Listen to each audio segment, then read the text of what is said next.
The combination of new editor features in Visual Studio 2013 plus Web Essentials is quite good. Let me show you some of the tips I've learned and used. First is the ability to make selections that are aware of the tree structure in HTML. For instance, if I place my cursor inside of the anchor tag and then hit Alt+1, I now have the anchor tag selected.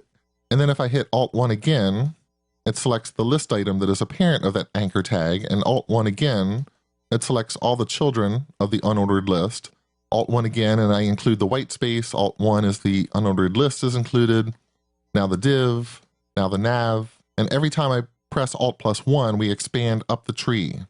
And this can be quite useful. For example, let's say that I want to have one more div that surrounds this unordered list. One way I could select it is just to hit Alt+1 until it is selected, and then hit Shift-Alt-W. That will surround the HTML that I have selected with a new element. The default element is a paragraph tag, but if I type, notice how the opening element and the closing element, they stay in sync. So now I can select HTML and wrap it with another element, which I do quite often for some reason. I can do all that without using the mouse, just Alt+1 and Shift-Alt-W.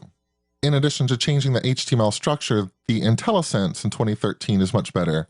For example, in this site, I currently have a copyright, but I built it with parentheses because I forgot or was too lazy to look up the real HTML character entity for the copyright sign. Now if I just type ampersand, I'll be able to look at all the different entities. There's even a preview of those entities here in this window. And if I look around just a little bit, I'll be able to find the copyright entity and just insert that. The IntelliSense is also much more aggressive at providing hints based on other information that it finds in your documents. For example, with Bootstrap, you can program some components using data dash attributes. Data dash toggle equals collapse is one example when you want to work with a collapsible widget like an accordion. And notice I didn't have any IntelliSense when I typed out that data dash toggle. But once I have that attribute somewhere in my file, it becomes much easier the next time because now Visual Studio remembers that I did a data dash toggle, so that particular attribute is included in the completion list as well as all the other data dash attributes that it's been able to detect. And not only does it remember data dash toggle, it also remembers values that it has seen inside of those attributes. So collapse, also part of the IntelliSense window. Also notice that some of these attributes are collapsed. Like data dash is collapsed. It doesn't expand that list until I actually type data dash. That way all these entries don't clutter up the list. Another one that is collapsed is IntelliSense for Angular directives. So ng, I could create an ng controller just by typing a few characters and then hitting tab. And then if you're using templates, like Angular templates or handlebars,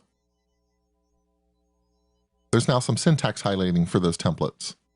And this IntelliSense is better all around, not just for the HTML editor and for Razor views, but another nice feature I found was rewrite rule IntelliSense for my web.config file. I use rewrite rules to let IIS process certain types of requests. For example, old links that are obsolete since I rewrote the site with MVC.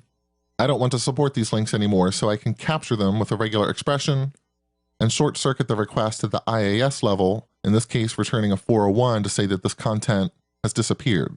You can also redirect users, so if someone comes to a URL that looks like this, redirect them somewhere else. It's a permanent redirect. You can also redirect with information from the original request. So this is saying if someone comes to code/123.aspx, redirect the browser to articles/123.aspx. But anyway, the nice thing here is that there's now IntelliSense for URL rewrite rules. So I can see rule, I can see match, I can see the available attributes that are legal for match. JavaScript and CSS, also with better IntelliSense, there's some nifty features in CSS. For example, I can place my cursor on a color and then use Control-Shift-Arrow to make that color lighter or darker. So arrow up makes the color lighter. Shift-Control-Down arrow, if I hold it down, the color keeps getting darker. There's also a nifty browser support matrix. For example, if I hover over border bottom here in my CSS file, I can see that's supported by all the browsers with no problems. But if I hover over border top right radius, I can see that rounded corners are only supported by Internet Explorer 9 and up, Firefox 4 and up, Opera 10.5, Safari 5. And this is a nice way to see what I'm going to get when I use certain style rules. And as we saw earlier, there's also a way to just hit Control period on some of these and install all the vendor prefixes that I need to get something to work.